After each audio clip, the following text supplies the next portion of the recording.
Hello folks, I just want to take a few minutes and share my FrankenVac with you and kind of explain how I created it and how it works because it's a really compact system. So like many of you, I started off with a separate cyclone and shop vac. I had purchased the Dust Sherriff plans from shophacks.com, and it's one of the best dust collectors out there, or cyclones out there for shop vacs. And so I put it on, built it into a 5-gallon Home Depot bucket like most of them are made. And it worked great, but I had to drag around this bucket and the shop vac, and it was kind of a pain. So I wanted to try to put it together into a single unit or cart or something, to take up a little bit less space, make it easier to move around. And that's what a lot of other people want to do. So I got to checking on different YouTube videos. I checked on a couple of different Facebook groups and saw a lot of really good ideas. And I combined elements from a couple of different ideas that I had. And then I got to thinking, well, wait a minute. Why should I use just the 5-gallon bucket? Because the cyclone is going to collect most of the dust, so very little gets passed to the vacuum. And I've got a 16.5-gallon shop vac. And so I thought, well, why am I using a huge bucket for the shop vac when it's not even really going to be collecting any dust? And so I came up with the idea of using the shop vac bucket for the cyclone. Put the cyclone on the shop vac bucket, and then the 5-gallon bucket you put the head of the vacuum on and use it as the vacuum itself. And so that was my original idea, and this is what I came up with. And I've got the picture here. So that it worked well. It was a big single unit, but it was pretty ungainly. The thing was like 6 feet tall and was a monster to kind of move around. And so that was the first version. And again, it worked great, but it was a little bit bigger than I wanted. Well, then with the help from Tony at ShopHacks, he's the one where I got the plans and he designed the Dust Sherriff. I realized that I could completely eliminate the 5-gallon bucket and attach the cyclone directly to the vacuum head and make it into a single unit. And so I got to looking at it and thinking about it, and this is what I came up with.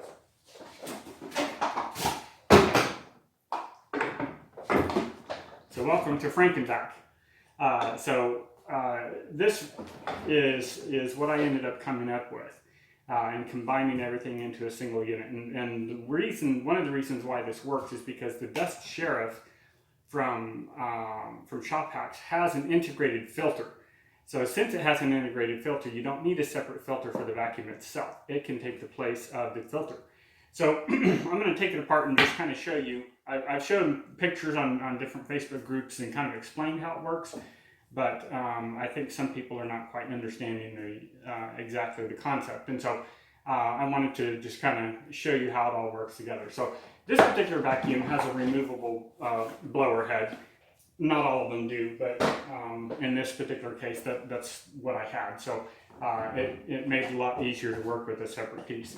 So I've put the cyclone in here, and I've got it latched with just a couple of clip latches, so it attaches onto the vacuum itself. And I sealed up the original intake hole on the vacuum.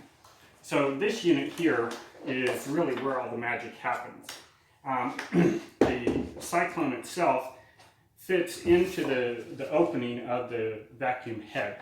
This is a 2.5-inch inlet, and that's the exact same size as the pipe on the Dust Sherriff.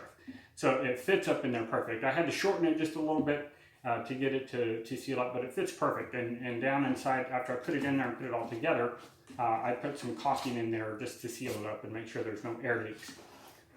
This is just a frame that holds it together. That's really its only purpose, is to keep the head lined up with the cyclone so it doesn't move. And so it's just some scrap wood. For the bottom, what I did is I got a piece of MDF and I cut out the shape of the vacuum bucket itself, and I cut one out for the top of some scrap wood as well. And so the cyclone is actually attached onto this bottom piece, and you can see right here, it does pick up a lot of dust, so I haven't cleaned it. But the cyclone is attached to this bottom piece that sits right on the bucket. And then I had to put some filler in here on the top, because the bottom of this original bucket lid is not real flat. So I put some filler in there and put, again, some scrap 3/4 plywood that I had. And it's cut in the same shape. And then these are just some braces I put to hold it all together. And then I attached the inlet pipe on here just so it's a little more rigid and I can pull it around and not have to worry about knocking the pipe off the cyclone. So this is your cyclone itself, and like I said, it goes right into the vacuum head, which sits right up here. And so you eliminate the middle bucket, and then you've got a filter. So in the cyclone, this is sort of the airflow director here. And there's the, that's the inlet pipe there. And so you can see it just goes right up into the head. That's all sealed up in there. This filter takes the place of the original vacuum filter and takes care of that purpose. And so what I had to do is just remove the filter cage that originally came on the vacuum. I just pulled that off, and that original filter, it's a little bit bigger filter, but in this case it's not that big a deal. And then the cyclone just puts it all together here. This is your airflow director, and the nut comes with that nut. All comes as part of the cyclone kit that you can buy from Tony. So anyway, it's not real complicated, and it works just like the cyclone and bucket separately would work, but it's a lot more compact. And I did put some foam sealing tape around here to keep it sealed up as well. So anyway, hopefully that explains a little bit how this whole thing works. And it just, again, sits right on top and latches together, and you have a single unit that works great for everything you need around the shop. Thanks.